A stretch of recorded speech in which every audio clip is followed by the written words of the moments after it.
Hello everyone, I am Neha Rathod, Assistant Professor in Geography from Government College, Gurgaon.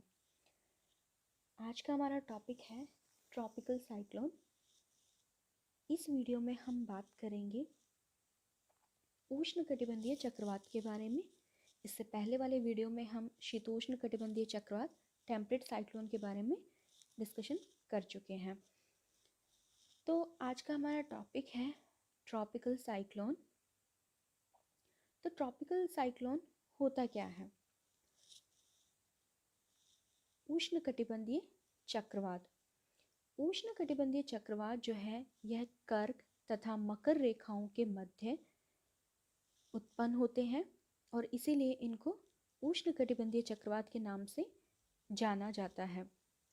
इन चक्रवातों में जो है शीतोष्ण कटिबंधीय चक्रवातों की तरह जो है समरूपता नहीं होती है।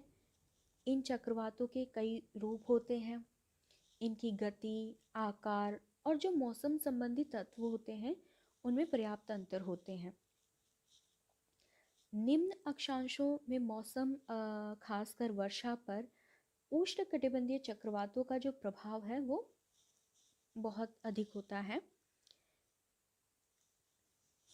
अब इन चक्रवातों की कुछ विशेषताएं होती हैं जो इस प्रकार है।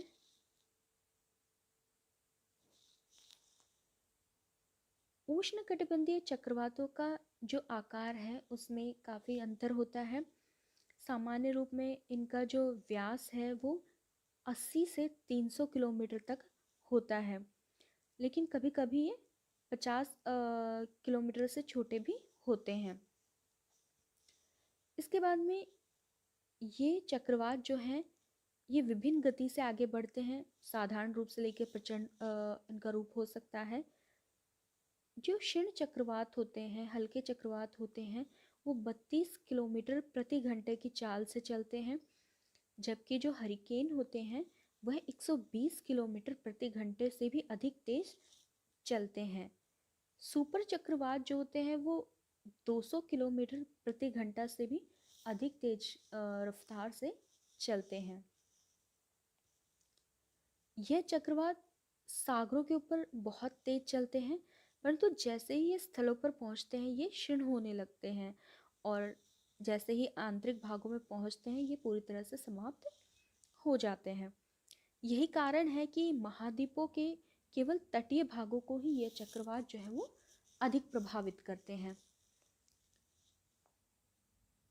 चक्रवात का जो केंद्र होता है उसमें वायुदाब जो है वो बहुत कम होता है।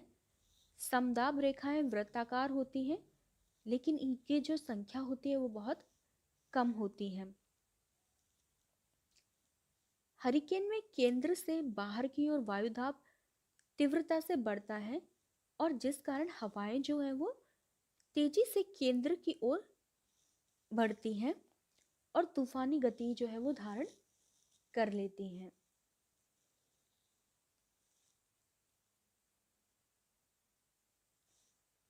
शीतोष्ण चक्रवातों की तरह इनमें तापमान संबंधी विभिन्नता नहीं होती है, क्योंकि उष्णकटिबंधीय चक्रवातों में विभिन्न वाताग्रह जो है उनका फॉर्मेशन नहीं होता है। इन चक्रवातों में फ्रंट्स नहीं बनते हैं। उष्णकटिबंधीय चक्रवात के जो प्रत्येक भाग है उसमें वर्षा होती है।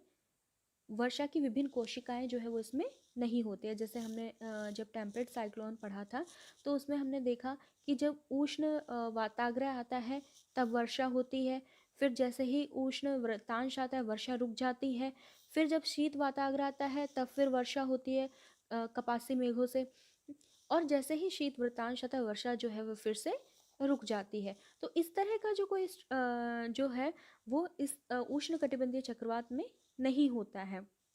इसमें प्रत्येक भाग से वर्षा जो है वो होती है। यह सदैव गतिशील नहीं होते हैं। कभी कभी एक ही स्थान पर कई दिनों तक ये स्थायी हो जाते हैं और तीव्र वर्षा प्रदान करते हैं।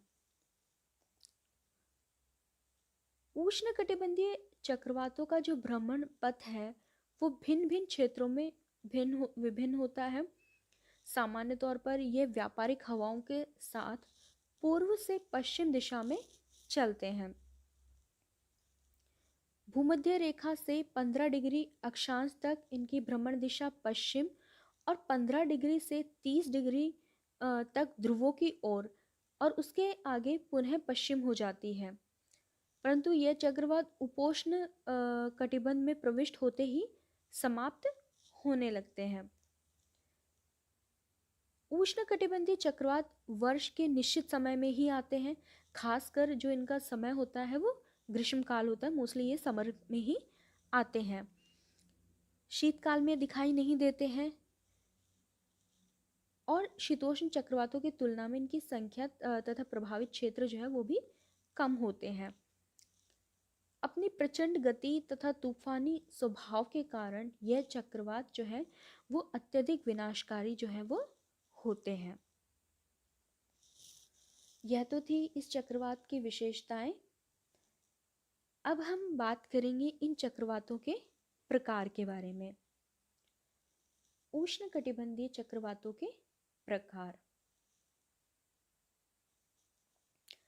उष्णकटिबंधीय जो चक्रवातों के मौसम, आकार और सामान्य स्वभाव में बहुत ज़्यादा अंतर होता है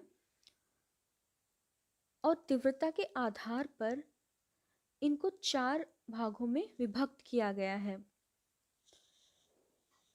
सबसे पहले उष्णकटिबंधीय विक्षोभ, ट्रॉपिकल डिस्टर्बेंस। ट्रॉपिकल डिस्टर्बेंस जो होता है, इन चक्रवातों में 1 या 2 घिरी समदाब रेखाएं होती हैं। हवाएं क्षीण गति से केंद्र की ओर प्रवाहित होती हैं और यह चक्रवात मंद गति से आगे बढ़ता है। परंतु उष्णकटिबंधीय चक्रवातों में सर्वाधिक विस्तृत तथा व्यापक होता है एवं उष्ण उपोष्ण दोनों कटिबंधों को प्रभावित करता है और इनकी गति इतनी मंद होती है कि कभी कभी एक ही स्थान पर यह कई दिन तक टिके रहते हैं। इसी श्रेणी में पूर्वी तरंग को भी सम्मिलित किया जाता है। यह तरंगे पूर्व से पश्चिम दिशा की ओर चलती हैं, जिसमें कहीं कहीं पर हल्की जो वर्षा है वो हो जाती है। दूसरा है उष्णकटिबंधीय अवदाब, ट्रॉपिकल डिप्रेशन। एक से अधिक समदाब रेखाओं वाले छोटे आकार के उष्णकटिबंधीय चक्रवात को अवदाब कहते हैं। इसके अंदर हवाएं 40 से 50 किलोमीटर प्रति घंटे की चाल से प्रवाहित होती हैं। इनकी दिशा तथा गति अनियमित होती है, कभी कभी एक ही स्थान पर कई दिन तक स्थिर रहते हैं और इनका जो आविर्भाव है, इनका जो उत्पत्ति है, अंतरा उष्णकटिबंधीय अभिसरण इंटरट्रॉपिकल कन्वर्जेंस जोन, जिसे ITCZ हम कहते हैं, के साथ होता है, न कि व्यापारिक पवनों के साथ होता है। ये चक्रवात मुख्य रूप से भारत तथा उत्तरी ऑस्ट्रेलिया को गर्मी में प्रभावित करते हैं। बंगाल की खाड़ी में उत्तरी भाग में उत्पन्न यह चक्रवात देश के भीतर उत्तर पश्चिम तथा पश्चिम दिशा में अग्रसर होते हैं। उत्तरी ऑस्ट्रेलिया में इनकी गति पश्चिमी होती है और इन चक्रवातों से प्रभावित क्षेत्र में भारी वर्षा होती है, जिससे भयंकर बाढ़ें आ जाती हैं।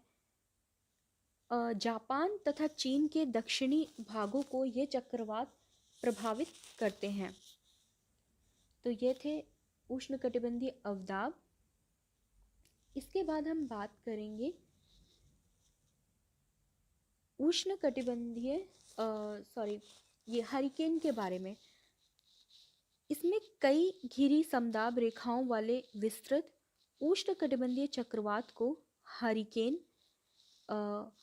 संयुक्त राज्य अमेरिका में हरिकेन कहते हैं और चाइना में इसे टाइफून कहते हैं। हरिकेन प्रति घंटे में 120 किलोमीटर की गति से चलते हैं। हालांकि हरिकेन अत्यधिक विशालकाय तथा प्रचंड होते हैं, परंतु इनका जलवायु संबंधी महत्व नगण्य है, क्योंकि इनकी संख्या बहुत कम होती है और ये कभी कभी ही आते हैं।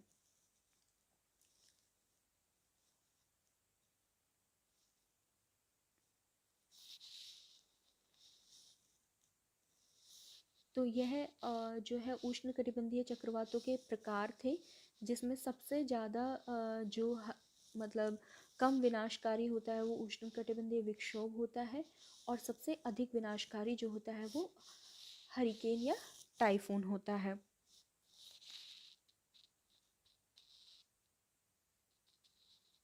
धन्यवाद।